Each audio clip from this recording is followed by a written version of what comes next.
Dear students, Mary's physics ക്ലാസ്സിലേക്ക് ഏവർക്കും സ്വാഗതം. ഡൈമെൻഷണൽ അനാലിസിസിൻ്റെ രണ്ടാമത്തെ ആപ്ലിക്കേഷനാണ് അടുത്തതായിട്ട് പഠിക്കാനുള്ളത്. To deduce relation among physical quantities.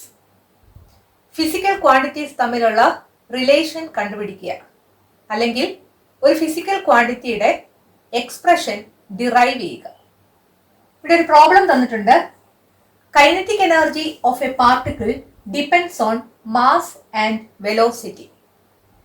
Derive the expression for kinetic energy using the method of dimensions.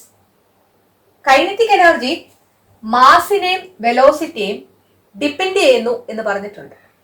മാസിന്റെ ഏത് പവറുമായിട്ടാണ് കൈനറ്റിക് എനർജി ഡിപ്പെൻഡ് ചെയ്യുന്നത്, അതുപോലെ വെലോസിറ്റിയുടെ ഏത് പവറുമായിട്ടാണ് കൈനറ്റിക് എനർജി ഡിപ്പെൻഡ് ചെയ്യുന്നത് എന്നത് നമ്മൾ കണ്ടുപിടിക്കണം. മാസിന്റെ പവർ എക്സ് എന്ന് കൊടുക്കുന്നു, വെലോസിറ്റിയുടെ പവർ വൈ എന്ന് കൊടുക്കുന്നു. So kinetic energy capital letter K is proportional to M raise to X into V raise to Y, or capital letter K is equal to small letter K into M raise to X into V raise to Y. അതായത് ഈ proportionality sign മാറ്റാൻ വേണ്ടി ഈ ടേമിനെ ഒരു കോൺസ്റ്റന്റും കൊണ്ട് multiply ചെയ്തിരിക്കുന്നു. Small letter K എന്ന് പറയുന്നത് ഒരു ഡൈമെൻഷൻലെസ് കോൺസ്റ്റന്റ് ആണ്. ഈ ഇക്വേഷന് 1 എന്ന് കൊടുക്കുന്നു. ഈ രണ്ട് സൈഡിലെയും ഡൈമെൻഷൻസ് എടുക്കുക. ലെഫ്റ്റ് ഹാൻഡ് സൈഡിലെ ഡൈമെൻഷൻ എന്ന് പറയുന്നത് കൈനറ്റിക് എനർജിയുടെ ഡൈമെൻഷൻ ആണ്. കൈനറ്റിക് എനർജിയുടെ dimension M L square T raise to -2 ആണ്. അത് നമ്മൾ കഴിഞ്ഞ ക്ലാസ്സിൽ എക്സ്പ്ലെയിൻ ചെയ്തതാണ്. റൈറ്റ് ഹാൻഡ് സൈഡിലെ ഡൈമെൻഷൻ എഴുതാം. Dimension of R H S is equal to, small letter കെക്ക് ഡൈമെൻഷൻ ഇല്ല. സ്മോൾ ലെറ്റർ എമ്മിന്റെ ഡൈമെൻഷൻ എന്ന് പറയുന്നത് ക്യാപിറ്റൽ ലെറ്റർ എം ആണ്, അതിന്റെ പവർ എക്സ് ആണ്. അതുകൊണ്ട് capital letter M raise to X എന്ന് കൊടുക്കണം. വെലോസിറ്റിയുടെ dimension L T raise to -1 ആണ്. വെലോസിറ്റിയുടെ പവർ വൈ ആയതുകൊണ്ട് L T raise to -1 whole raise to Y എന്ന് കൊടുക്കണം. So M raise to X into ഈ വൈ എന്ന് പറയുന്ന പവർ എല്ലിനും ഉണ്ട്, ടി റേസ് ടു -1 ഉണ്ട്. So L raise to Y into T raise to -y എന്ന് കിട്ടും. സോ റൈറ്റ് ഹാൻഡ് സൈഡിന്റെ ഡൈമെൻഷൻ എന്ന് പറയുന്നത് M raise to X, L raise to Y, T raise to -y ആയിരിക്കും. പ്രിൻസിപ്പിൾ ഓഫ് ഹോമോജിനിറ്റി അനുസരിച്ച് ഒരു ഇക്വേഷന്റെ രണ്ട് സൈഡിലുമുള്ള എല്ലാ ടേംസിന്റെയും ഡൈമെൻഷൻ സെയിം ആയിരിക്കും. So dimension of L H S is equal to dimension of R H S. അതുകൊണ്ട് ഈ രണ്ട് ഡൈമെൻഷൻസിനെ നമുക്ക് equate ചെയ്തെഴുതാം. M L square T raise to -2 is equal to M raise to X, L raise to Y, T raise to -y. എമ്മിന്റെയും എല്ലിന്റെയും ടിയുടെയും dimensions അല്ലെങ്കിൽ പവേഴ്സിനെ ഇക്വേറ്റ് ചെയ്യുകയാണ് അടുത്തതായിട്ട് ചെയ്യുന്നത്. Equating dimensions of M, L and T we get, ഇവിടെ എമ്മിന്റെ പവർ 1 ആണ്, ഇവിടെ എമ്മിന്റെ പവർ എക്സ് ആണ്. So X is equal to 1 എന്ന് കിട്ടും. എല്ലിന്റെ പവർ 2 ആണ്, ഇവിടെ എല്ലിന്റെ പവർ വൈ ആണ്. So Y is equal to 2 എന്ന് കിട്ടും. ടിയുടെ പവർ -2 ആണ്, ടിയുടെ പവർ -y ആണ്. So -y is equal to -2 എന്ന് കിട്ടും, അല്ലെങ്കിൽ y ഈസ് ഈക്വൽ ടു 2 എന്ന് തന്നെ കിട്ടും. സോ എക്സിന്റെ വാല്യൂ വൈയുടെ വാല്യൂ നമുക്ക് കിട്ടി. അത് ഇക്വേഷൻ 1ലേക്ക് സബ്സ്റ്റിറ്റ്യൂട്ട് ചെയ്യുക.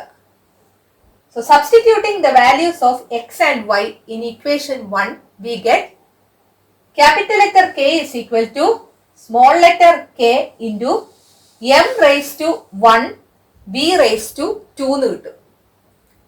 That is small letter K M V square. Kinetic എനർജിയുടെ equation half M V square എന്നാണ്. ഹാഫ് എന്നുള്ള കോൺസ്റ്റന്റ് നമുക്ക് ഈ മെത്തേഡ് വഴി കിട്ടത്തില്ല. അതിന് പകരം ഒരു ഡൈമെൻഷൻലെസ് കോൺസ്റ്റന്റ് ഉണ്ട് എന്ന് മാത്രമേ കിട്ടത്തുള്ളൂ. സോ ഇങ്ങനെയാണ് മെത്തേഡ് ഓഫ് ഡൈമെൻഷൻസ് ഉപയോഗിച്ച് ഒരു ഫിസിക്കൽ ക്വാണ്ടിറ്റിയുടെ എക്സ്പ്രഷൻ ഡിറൈവ് ചെയ്യുന്നത്. രണ്ട് ക്വസ്റ്റ്യൻസ് കൂടെ നമുക്ക് ചെയ്തു നോക്കാം, അപ്പോൾ നിങ്ങൾക്ക് നന്നായിട്ട് മനസ്സിലാകും. രണ്ടാമത്തെ ക്വസ്റ്റ്യൻ നോക്കുക. The period of oscillation of a simple pendulum depends on its length L, mass of the bob m, and acceleration due to gravity g. Derive the expression for its time period using the method of dimensions. Simple പെൻഡുലത്തിന്റെ time period ലെങ്തിനെയും മാസിനെയും acceleration due to ഗ്രാവിറ്റിയെയും depend ചെയ്യുന്നു. ലെങ്തിന്റെ power X എന്ന് കൊടുത്തിരിക്കുന്നു, മാസിന്റെ power y എന്ന് കൊടുത്തിരിക്കുന്നു, ആക്സിലറേഷൻ ഡ്യൂ ടു ഗ്രാവിറ്റിയുടെ പവർ z എന്നും കൊടുത്തിരിക്കുന്നു. First equation t is equal to small letter k into L raise to x into m raise to y into g raised to z. രണ്ട് സൈഡിലെ dimensions എടുക്കുക. Dimension of LHS, that is dimension of t, is equal to m0 L0 t. കാരണം ഇവിടെ മാസിന്റെയും ലെങ്തിന്റെയും terms ഇല്ല, ടൈമിന്റെ term മാത്രമേ ഉള്ളൂ, അതിന്റെ പവർ 1 ആണ്. So m0 L0 t is the dimension of left hand side. Right hand സൈഡിന്റെ ഡയമെൻഷൻ എടുക്കാം. എല്ലിന്റെ ഡയമെൻഷൻ ക്യാപിറ്റൽ ലെറ്റർ L ആണ്, പവർ എക്സ് ആണ്, so L raise to X. എമ്മിന്റെ ഡയമെൻഷൻ ക്യാപിറ്റൽ ലെറ്റർ M ആണ്, പവർ y ആണ്, so M raise to y. G എന്ന് പറയുന്നത് ആക്സിലറേഷൻ ഡ്യൂ ടു ഗ്രാവിറ്റി ആണ്, സോ ആക്സിലറേഷന്റെ ഡയമെൻഷൻ ആണ് എഴുതേണ്ടത്. L t raise to -2. Power z ആയതുകൊണ്ട് L t raise to -2 the whole raise to z എന്ന് കൊടുക്കുക. ഇതെല്ലാം കൂടെ ചേർത്ത് നമുക്ക് എഴുതാം. എം എൽ ടി എന്ന ഓർഡറിലാണ് നമ്മൾ ഡയമെൻഷൻ എഴുതുന്നത്. സോ എമ്മിന്റെ ടേം ആദ്യം എഴുതാം. So M raise to Y. ഇനി എല്ലിന്റെ ടോട്ടൽ ഡയമെൻഷൻ എന്താന്ന് എഴുതാം. എൽ റേസ് ടു, ഇവിടെ എക്സ് വരും, ഇവിടെ എല്ലിന്റെ പവർ ഇസഡ് ഉണ്ട്. സോ ടോട്ടൽ ആയിട്ട് എല്ലിന്റെ ഡയമെൻഷൻ എക്സ് പ്ലസ് ഇസഡ് എന്ന് വരും. So L raise to X plus Z. ടിയുടെ ഡയമെൻഷൻ എന്ന് പറയുന്നത് ഇവിടെ ഓൾറെഡി -2 ഉണ്ട്, ഹോൾ റേസ് ടു ഇസഡും ഉണ്ട്. So T raise to -2 Z എന്ന് വരും. പ്രിൻസിപ്പിൾ ഓഫ് ഹോമോജിനിറ്റി അനുസരിച്ച് dimension of LHS is equal to dimension of RHS എന്നാണ്. ഈ രണ്ട് ഡയമെൻഷൻസ് ഇക്വേറ്റ് ചെയ്യുന്നു. m0 L0 t is equal to m raise to y L raise to x plus z t raise to -2z. ഇവിടെ X plus Z എന്നുള്ളത് കൊണ്ട് അതൊരു ചെറിയ ബ്രാക്കറ്റിൽ കൊടുക്കുക. ഈ രണ്ട് സൈഡിലെയും പവേഴ്സിനെ ഇക്വേറ്റ് ചെയ്യും. So equating dimensions of M L and T we get എമ്മിന്റെ ഇവിടുത്തെ പവർ 0 ആണ്, ഇവിടെ y ആണ്. So y is equal to 0 എന്ന് എഴുതാനായിട്ട് സാധിക്കും. എല്ലിന്റെ ലെഫ്റ്റ് സൈഡിലെ പവർ 0 ആണ്, ഇവിടെ റൈറ്റ് സൈഡിലെ പവർ എക്സ് പ്ലസ് ഇസഡ് ആണ്. So X plus Z is equal to 0 എന്ന് കിട്ടും. അടുത്തത് ടിയുടെ പവർ ആണ്. ഇവിടെ ടിയുടെ പവർ 1 ആണ്, ഇവിടെ ടിയുടെ പവർ -2z ആണ്. So -2z is equal to 1 എന്ന് കിട്ടും. നമുക്ക് വേണ്ടിയത് എക്സിന്റെയും വൈയുടെയും ഇസഡിന്റെയും വാല്യൂ കണ്ടുപിടിക്കുക എന്നുള്ളതാണ്. വൈയുടെ വാല്യൂ നമുക്ക് ഡയറക്റ്റ് ആയിട്ട് കിട്ടി, അത് 0 ആണ്. ഇസഡിന്റെ വാല്യൂ ഈ ഇക്വേഷനിൽ നിന്ന് കിട്ടും. -2z ഈസ് ഈക്വൽ ടു 1 ആണെങ്കിൽ z ഈസ് ഈക്വൽ ടു -1/2 ആയിരിക്കും. ഇനി എക്സിന്റെ വാല്യൂ കിട്ടണം. നമുക്കറിയാവുന്ന relation X plus Z is equal to 0 എന്നാണ്. അത് നമ്മൾ ഇക്വേഷൻ നമ്പർ 2 എന്ന് കൊടുത്തു. ഇസഡിന്റെ വാല്യൂ -1/2 എന്ന് കിട്ടിയിട്ടുണ്ട്. സോ ഇവിടെ ഇസഡിന്റെ വാല്യൂ സബ്സ്റ്റിറ്റ്യൂട്ട് ചെയ്താൽ നമുക്ക് എക്സിന്റെ വാല്യൂ കിട്ടും. So substituting the value of Z in equation 2 എന്ത് കിട്ടും നോക്കുക. എക്സ് പ്ലസ് ഇസഡിന്റെ സ്ഥാനത്ത് -1/2 എന്ന് കൊടുത്തു. That is equal to 0. X plus -1/2 അല്ലെങ്കിൽ എക്സ് -1/2 ഈസ് ഈക്വൽ ടു 0 ആണെങ്കിൽ എക്സ് ഈസ് ഈക്വൽ ടു 1/2 ആയിരിക്കും. സോ എക്സിന്റെ വാല്യൂ കിട്ടി, വൈയുടെ വാല്യൂ കിട്ടി, ഇസഡിന്റെ വാല്യൂ കിട്ടി. ഇനിയും ഈ വാല്യൂസ് എല്ലാം ഇക്വേഷൻ നമ്പർ 1 സബ്സ്റ്റിറ്റ്യൂട്ട് ചെയ്താൽ മതി. So substituting the values of x, y and z in equation 1, we get t is equal to k into L raised to x ന്റെ സ്ഥാനത്ത് ഹാഫ് കൊടുക്കുക, L raised to half. M raise to വൈയുടെ സ്ഥാനത്ത് 0 കൊടുക്കുക. M raise to 0. G raise to ഇസഡിന്റെ സ്ഥാനത്ത് -1/2 കൊടുക്കുക. So T is equal to K into L raise to half G raise to -1/2 എന്നാണ് നമുക്ക് കിട്ടുന്നത്. അതായത് എം റേസ് ടു 0 എന്നുള്ളത് 1 ആയി പോകും. Any quantity raised to 0 is 1 എന്നാണ്. So this is equal to K into L raise to half into G raise to -1/2 എന്നുള്ളത് ഡിനോമിനേറ്ററിൽ ജി റേസ് ടു ഹാഫ് എന്ന് എഴുതാം. So K into L raise to half by G raise to half എന്ന് കിട്ടും. L raise to half എന്ന് പറഞ്ഞാൽ root of L എന്നാണ്. G raise to half എന്ന് പറഞ്ഞാൽ റൂട്ട് ഓഫ് ജി എന്നാണ്. K into root of L by G എന്ന് എഴുതാനായിട്ട് സാധിക്കും. സോ നമുക്ക് കിട്ടിയ equation T is equal to K into root of L by G എന്നാണ്. സിമ്പിൾ പെൻഡുലത്തിന്റെ ടൈം പീരീഡിന്റെ ശരിക്കുള്ള equation T is equal to 2π into root of L by G എന്നാണ്. മെത്തേഡ് ഓഫ് ഡയമെൻഷൻസ് വെച്ച് 2π എന്നുള്ളത് നമുക്ക് കിട്ടത്തില്ല. അതിന് പകരം അവിടെ ഒരു കോൺസ്റ്റന്റ് ഉണ്ടെന്നേ കിട്ടത്തുള്ളൂ. മൂന്നാമത്തെ ക്വസ്റ്റ്യൻ നോക്കുക. The orbital velocity of a satellite depends on mass m, the distance r from the center of the earth, and acceleration due to gravity g. Obtain the expression for orbital velocity using the method of dimensions. ഒരു പ്ലാനറ്റിന് ചുറ്റും ഒരു satellite ഏത് വെലോസിറ്റിയിലാണോ കറങ്ങുന്നത് അതിനാണ് orbital velocity എന്ന് പറയുന്നത്. ഇത് എർത്തും ഇത് സാറ്റലൈറ്റും ആണെന്ന് വിചാരിക്കുക. ഒരു സാറ്റലൈറ്റിന്റെ ഓർബിറ്റൽ വെലോസിറ്റി ഈ സാറ്റലൈറ്റിന്റെ മാസിനെയും എർത്തിന്റെ സെന്ററിൽ നിന്ന് ഈ സാറ്റലൈറ്റ് വരെയുള്ള ഡിസ്റ്റൻസിനെയും ആക്സിലറേഷൻ ഡ്യൂ ടു ഗ്രാവിറ്റിയെ ഡിപ്പെൻഡ് ചെയ്യുന്നു എന്നാണ് പറഞ്ഞിരിക്കുന്നത്. ഫസ്റ്റ് ഇക്വേഷൻ എഴുതാം. V is equal to K into M raise to X into R raise to Y into G raise to Z. ആദ്യം ലെഫ്റ്റ് ഹാൻഡ് സൈഡിന്റെ ഡയമെൻഷൻ എടുക്കാം. വെലോസിറ്റിയുടെ ഡയമെൻഷൻ ആണ് എഴുതേണ്ടത്. m0 l t raise to -1. ഇനി right hand സൈഡിന്റെ dimension എടുക്കാം. Small letter എമ്മിന്റെ ഡയമെൻഷൻ ക്യാപിറ്റൽ ലെറ്റർ എം ആണ്. പവർ എക്സ് ആണ്. So M raise to X. R എന്ന് പറഞ്ഞാല് ഡിസ്റ്റൻസ് ആണ്, അതായത് ലെങ്ത് ആണ്. പവർ വൈ ആണ്. So L raise to Y എന്ന് കൊടുത്തു. ആക്സിലറേഷൻ ഡ്യൂ ടു ഗ്രാവിറ്റിയുടേത് ആക്സിലറേഷന്റെ ഡയമെൻഷൻ എഴുതുക. L T raise to -2. Power Z ആണ്. So L T raise to -2 the whole raise to Z. ഈ പവേഴ്സ് എല്ലാം കമ്പൈൻ ചെയ്ത് എഴുതുക. എം എൽ ടി എന്ന ഓർഡറിൽ വേണം എഴുതാൻ. M raise to X, L raise to ഇവിടെ എല്ലിന്റെ പവർ വൈ ആണ്, ഇവിടെ എല്ലിന്റെ പവർ ഇസഡ് ആണ്. സോ രണ്ടുകൂടെ കൂട്ടി L raise to Y plus Z എന്ന് കിട്ടും.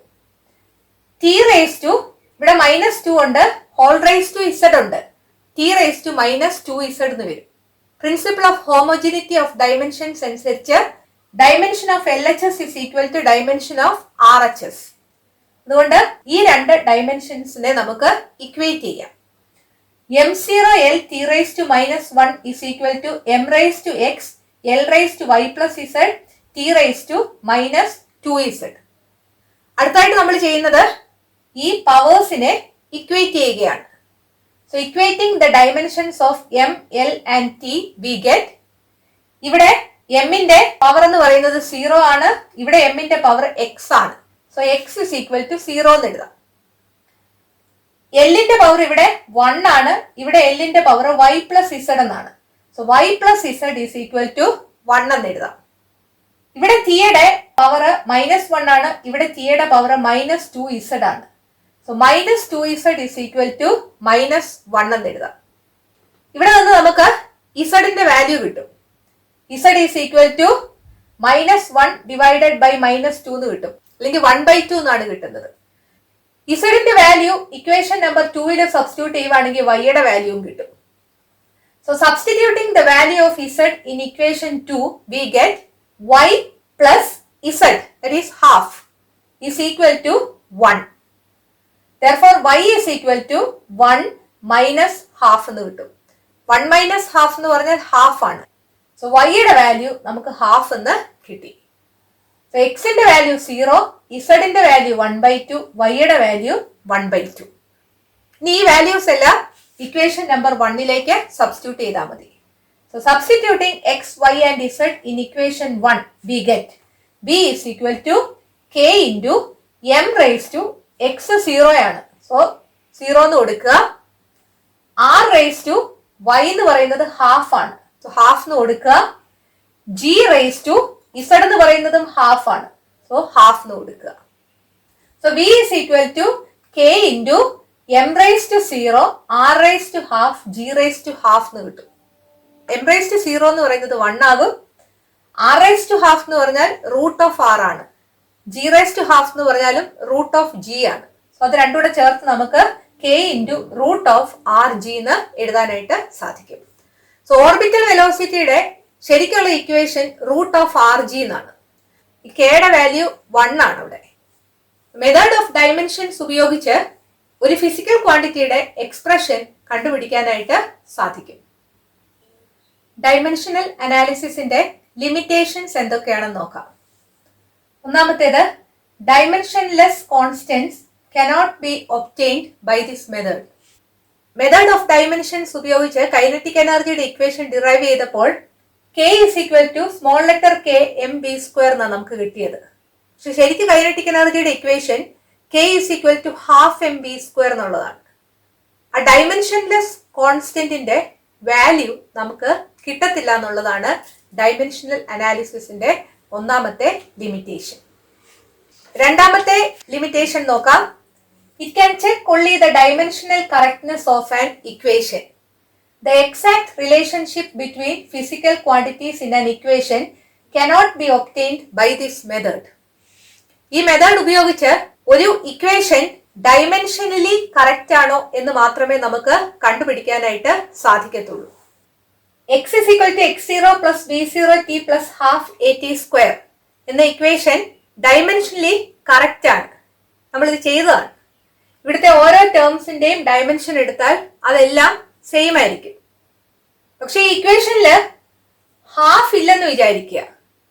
അപ്പോഴും നമ്മൾ ഇവിടുത്തെ ഓരോ ടേംസിന്റെ ഡയമെൻഷൻ എടുത്താൽ അന്നേരം അത് സെയിം ആയിരിക്കും.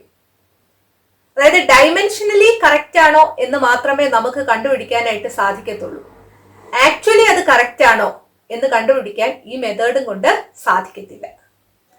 മൂന്നാമത്തെ ലിമിറ്റേഷൻ നോക്കാം. Equations involving trigonometric, exponential and logarithmic functions cannot be derived using this method. Trigonometric functionsum, logarithmic functionsum, exponential functionsum ഉള്ള ഇക്വേഷൻസ് ഈ മെത്തേഡ് ഉപയോഗിച്ച് ഡിറൈവ് ചെയ്യാനായിട്ട് സാധിക്കത്തില്ല. നാലാമത്തെ ലിമിറ്റേഷൻ നോക്കാം. It does not distinguish between physical quantities having the same dimensions. ഒരേ dimensions ഉള്ള physical ക്വാണ്ടിറ്റീസിനെ distinguish ചെയ്യാൻ അല്ലെങ്കിൽ തിരിച്ചറിയാൻ ഈ മെത്തേഡ് ഉപയോഗിച്ച് സാധിക്കത്തില്ല. നമുക്കറിയാം വർക്കിന്റെയും എനർജിയുടെയും ഡയമെൻഷൻ സെയിം ആണ്. ഒരു ഇക്വേഷനില് ഡയമെൻഷൻ കണ്ടോണ്ട് അത് വർക്കാണോ എനർജിയാണോ എന്ന് നമുക്ക് തിരിച്ചറിയാൻ സാധിക്കത്തില്ല. സോ ഡൈമെൻഷണൽ അനാലിസിസിന്റെ 2 ആപ്ലിക്കേഷൻസ് നമ്മൾ പഠിച്ചു. അതുപയോഗിച്ച് പ്രോബ്ലംസ് ചെയ്യാനും പഠിച്ചു. ഡൈമെൻഷണൽ അനാലിസിസിന്റെ ലിമിറ്റേഷൻസ് എന്താണെന്നും മനസ്സിലാക്കി. ഇതെല്ലാം വളരെ ഇമ്പോർട്ടന്റ് ആയിട്ടുള്ള ക്വസ്റ്റ്യൻസ് ആണ്. നിങ്ങൾക്ക് മനസ്സിലായി എന്ന് വിചാരിക്കുന്നു. നിങ്ങളുടെ ഒന്നാമത്തെ ചാപ്റ്റർ ഇവിടെ അവസാനിച്ചു. ഈ വീഡിയോ നിങ്ങൾക്ക് ഇഷ്ടപ്പെട്ടെങ്കിൽ നിങ്ങളുടെ കൂട്ടുകാരോടും മേരീസ് ഫിസിക്സ് ക്ലാസ്സിനെ കുറിച്ച് പറയണം. ഈ ചാനൽ സബ്സ്ക്രൈബ് ചെയ്യാൻ മറക്കരുത്. അടുത്ത വീഡിയോയിൽ വീണ്ടും കാണാം. Thank you.